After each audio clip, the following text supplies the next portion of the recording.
Students, आज हम करेंगे जनरल मैथ्स क्लास 10 का एक्सरसाइज नंबर 1.2। पहला क्वेश्चन इसमें क्या है? Which of the following expressions are in their lowest form. Lowest term या लवेस्ट फॉर्म, याद रखिए लवेस्ट टर्म या लवेस्ट फॉर्म वो होता है जिसमें मजीद सिंप्लीफिकेशन, मजीद कटिंग पॉसिबल न हो, तो उसको हम कहते हैं लवेस्ट फॉर्म या लवेस्ट टर्म। ठीक है, यानी हम एक नंबर को या एक्सप्रेशन को डिवाइड करते हैं, उसमें सेम नंबर या सेम जो फैक्टर्स है उसको कैंसिल करते हैं, तो हम एक ऐसी पर जगह पर पहुंच जाते हैं जिसमें मजीद कटिंग पॉसिबल ना हो। फॉर एग्जांपल, ये हमारे पास यहाँ पर मैं एक नंबर लिख लेता हूँ, ये है 4/12।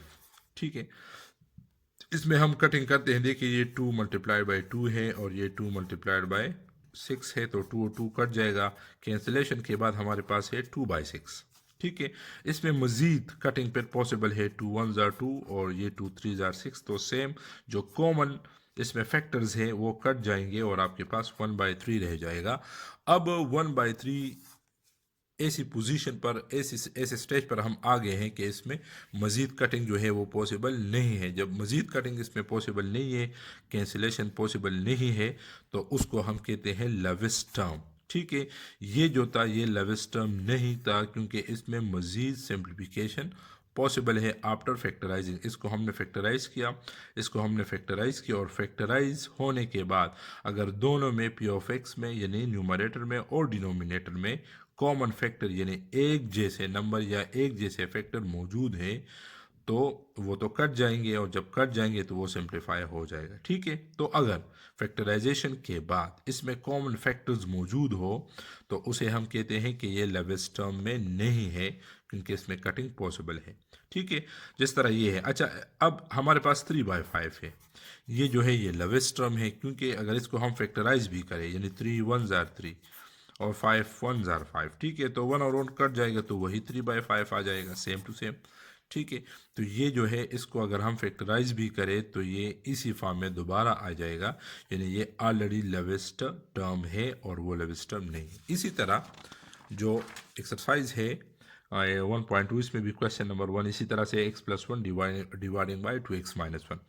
तो अव्वल तो इसमें फैक्टराइजेशन पॉसिबल नहीं है, x+1 भी फैक्टराइज फॉर्म में है और 2x-1 भी फैक्टराइज फॉर्म में है। ठीक है, तो जब इसमें फैक्टराइजेशन पॉसिबल नहीं है इसका मतलब है कि ये ऑलरेडी लवेस्ट टर्म में है, इसमें फिर कटिंग की गुंजाइश ही नहीं रह सकती। ठीक है, तो इसका सोल्यूशन यहाँ तो जगह नहीं है, चले मैं इधर लिख लेता हूँ। Solution is there are no common factors in P of x and Q of x. Therefore, it is in their lowest term. In their lowest term, ये लेवेस्ट टर्म है। क्यों लेवेस्ट टर्म है या लेवेस्ट फॉर्म में है?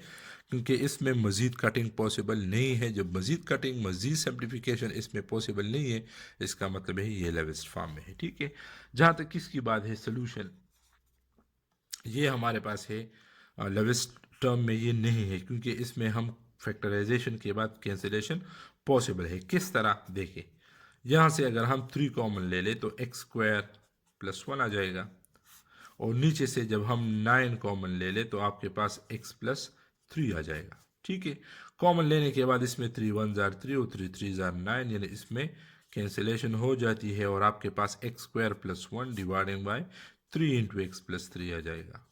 ठीक है, यानी अब इसकी शेप को देखो और इसकी को, दोनों को देखिए, ये दोनों डिफरेंट है, इसमें हमने कटिंग की, तो ये लेवेस्ट टर्म में नहीं है। As there is 3 common after factorization in P of x and Q of x. ठीक है, therefore it is not in their lowest term. ठीक है, वर्डिंग आप चेंज कर सकते हैं, आसान भी लिख सकते हैं, as there is a common factor in P of X and Q of X therefore this is not in their lowest term. ठीक है, इसका रीजन वो हो गया कि क्योंकि इसमें there is no common factor, बस कॉमन फैक्टर नहीं है तो ये लोवेस्ट फॉर्म में है, अगर कॉमन फैक्टर है तो ये लोवेस्ट फॉर्म में पेरेंट नहीं है। ठीक है, इसी तरह से इसी एक्सरसाइज का क्वेश्चन नंबर 1 का पार्ट नंबर 3 जी, तो ये पार्ट नंबर 3 रीजन वही लिखना है, there is no common term. ठीक है, इसमें कॉमन टर्म नहीं है, बल्कि इसमें कॉमन टर्म है जब इसको हम फैक्टराइज करेंगे। ये याद रखें कि आफ्टर फैक्टराइजेशन इसमें लिखना ज़रूरी है। इसको मैं फैक्टराइज कर लेता हूँ, एक्स स्क्वायर है और +2 है। ठीक है, ये आगे से इसको डिस्कस करेंगे कि इसको किस मेथड से इसको फैक्टराइज किया जाता है, लेकिन जब चले मैं शॉर्ट फॉर्म में इसको लिख लेता हूँ। जब इसको हम फैक्टराइज करेंगे तो ये हमारे पास आ जाएगा x+1 और x+2। इसको जब हम फैक्टराइज करेंगे तो x+1 x+2 आ जाएगा, और नीचे भी है इसमें x+2 मौजूद है, यानी इसमें कॉमन फैक्टर्स है आफ्टर फैक्टराइजेशन। जब कॉमन फैक्टर है तो जाहिर सी बात है वो ज़रूर कैंसिल होंगे, तो x+1 रहता है। ठीक है, जब x+1 रहता है, इसमें कॉमन फैक्टर है, तो ये लोवेस्ट टर्म में नहीं है। एज बस सिंपल लिखना है, एज देयर आर या there is common factors in p of x and q of x, therefore it is not in their lowest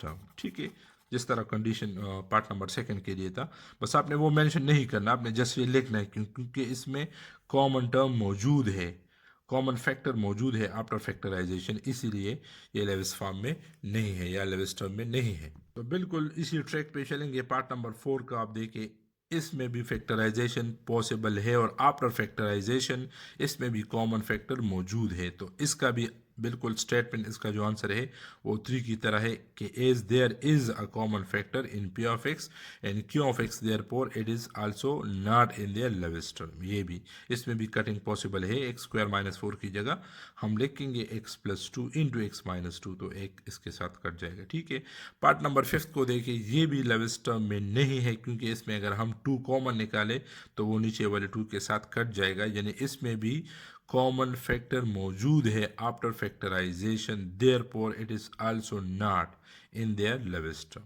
ठीक है, और पार्ट नंबर 4 जो है, सॉरी 6, तो 6 में 4x² + 3 dividing by 3, part number 6 में ये लोवेस्ट टर्म में है क्योंकि फैक्टराइजेशन, एक तो फैक्टराइजेशन इसमें पॉसिबल नहीं है। ठीक है, और फैक्टराइजेशन अगर हो भी जाए तो इसमें कॉमन टर्म मौजूद नहीं है। तो as there is no common term, common factor in P of X and Q of X, therefore it is in their lowest term. तो ये लोवेस्ट टर्म में है, इसमें कटिंग पॉसिबल नहीं है, इसमें भी कटिंग पॉसिबल नहीं है। तो 1 और 6 ये जो है ये लोवेस्ट टर्म में है। बाकी जितने भी आपके पास रेशनल एक्सप्रेशन गिवन है तो वो सब के सब जो है वो लोवेस्ट टर्म में नहीं है।